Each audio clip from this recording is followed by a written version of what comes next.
Bismillahirrahmanirrahim. Assalamualaikum warahmatullahi wabarakatuh. Alhamdulillah, pada siang kali ini kita dapat dipertemukan kembali dengan keadaan sehat walafiat pada mata pelajaran praktikum pembelajaran SKI, di mana pada hari ini kita akan membahas materi tentang sejarah masuknya Islam ke Indonesia.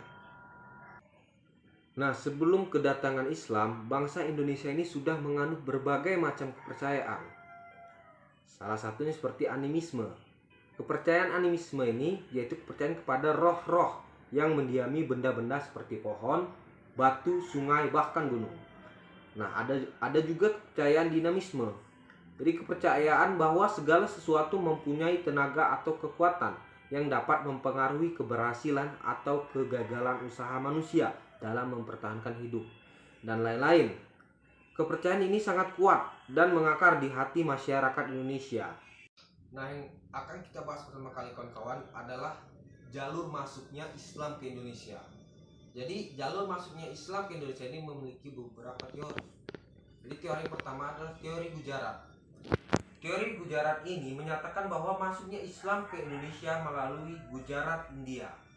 Teori ini dikemukakan oleh Pitznapel dan Soghorgles. Teori ini didasarkan pada penemuan batu nisan Raja Malik Al-Saleh dan batu nisan di makam Maulana Malik Ibrahim di Gresik, Jawa Timur adalah berasal dari Gujarat, India. Nah, yang kedua yaitu teori Arab. Teori ini dikemukakan oleh Buya Hamka dan beberapa tokoh lain. Menurut teori ini, Islam masuk ke Indonesia berasal dari Arab langsung ke Indonesia. Hal ini bisa dilihat pada berita dari Tiongkok yang menyatakan bahwa sebelum abad 10 Masehi telah ada penduduk Muslim di Sumatera. Selanjutnya adalah teori Persia. Teori ini menyatakan bahwa Islam di Indonesia datang dari Persia.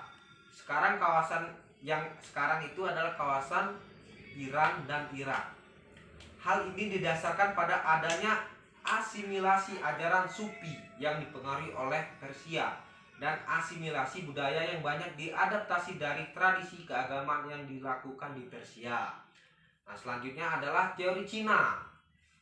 Teori ini menyatakan bahwa proses kedatangan Islam ke Indonesia, khususnya di Jawa, berasal dari para perantau Cina.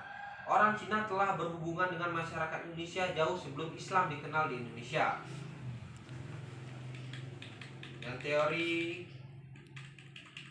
nah itu adalah teori-teori yang mendasari jalur masuknya Islam ke Indonesia. Nah, selanjutnya adalah strategi dakwah Islam di Indonesia. Islam berkembang dan tersebar di Indonesia justru dengan cara damai dan persuasif berkat kegigihan para ulama.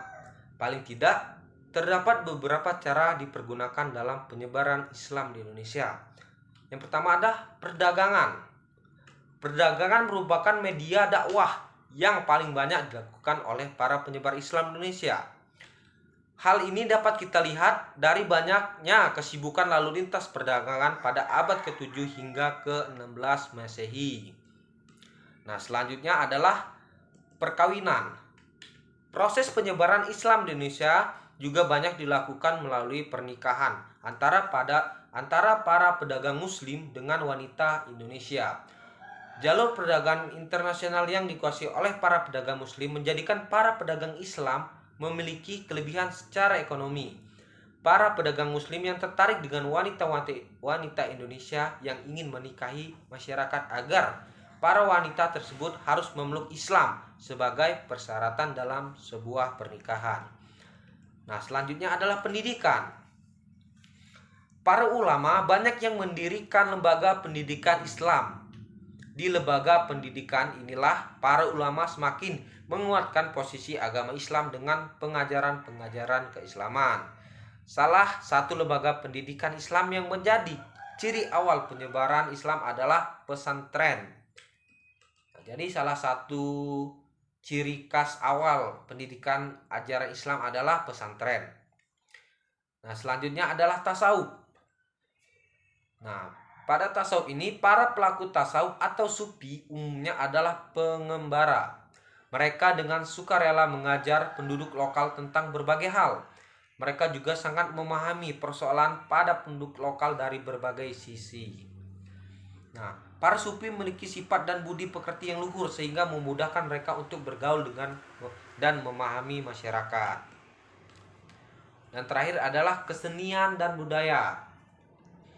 Para tokoh penyebar Islam mengajarkan Islam menurut bahasa dan adat istiadat masyarakat setempat. Sebagian besar nama-nama mereka telah melegenda, seperti Wali Songo.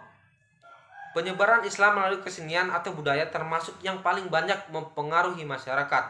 Contohnya seperti wayang, sastra, dan berbagai kesenian lainnya. Selanjutnya kita akan membahas tentang perkembangan Islam di wilayah Nusantara. Nah, jadi perkembangan yang pertama adalah di wilayah Sumatera.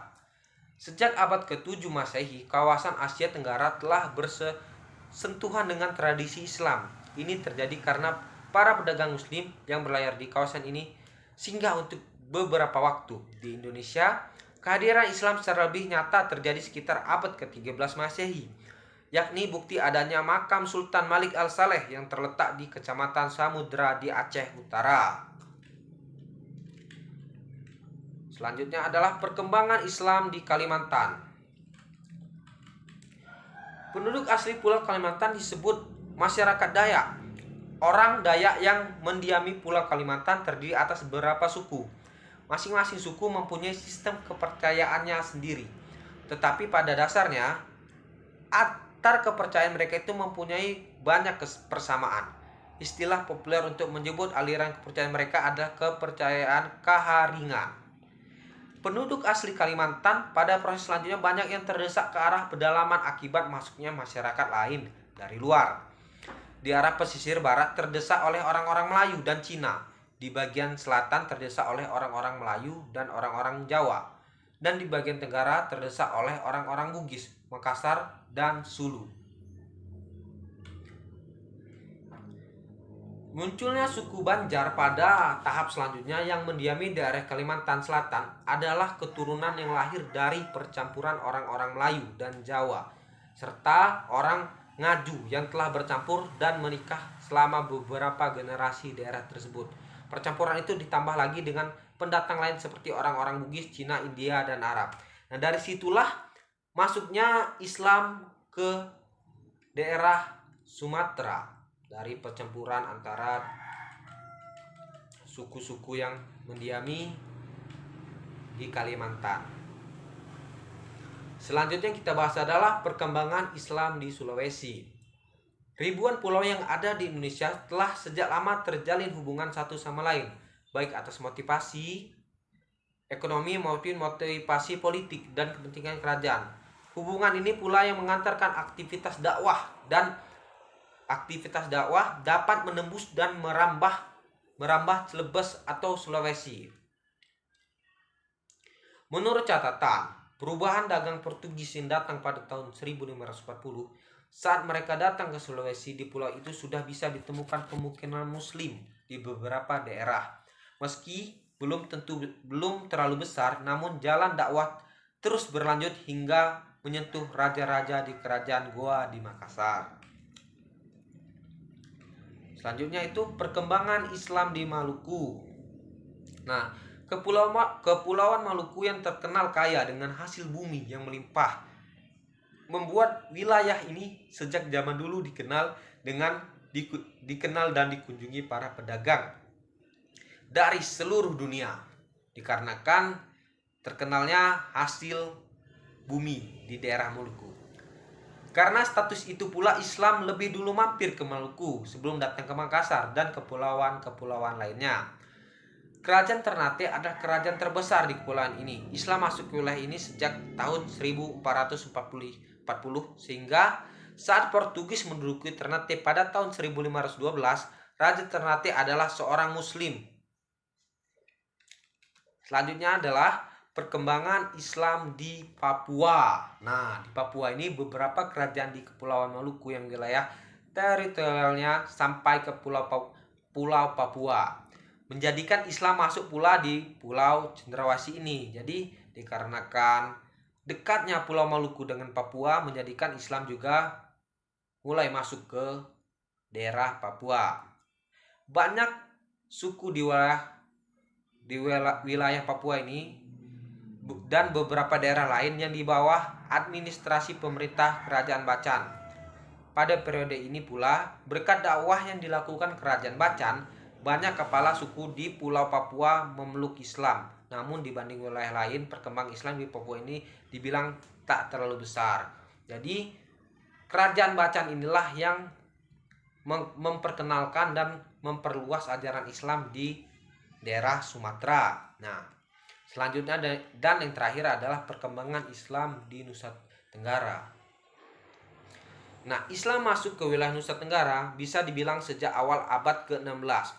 Hubungan Sumbawa yang baik dengan Kerajaan Makassar membuat Islam turut berlayar pula ke Nusa Tenggara. Sampai kini, jejak Islam bisa dilacak dengan meneliti makam seorang mubaligh asal Makassar yang terletak di kota Bima.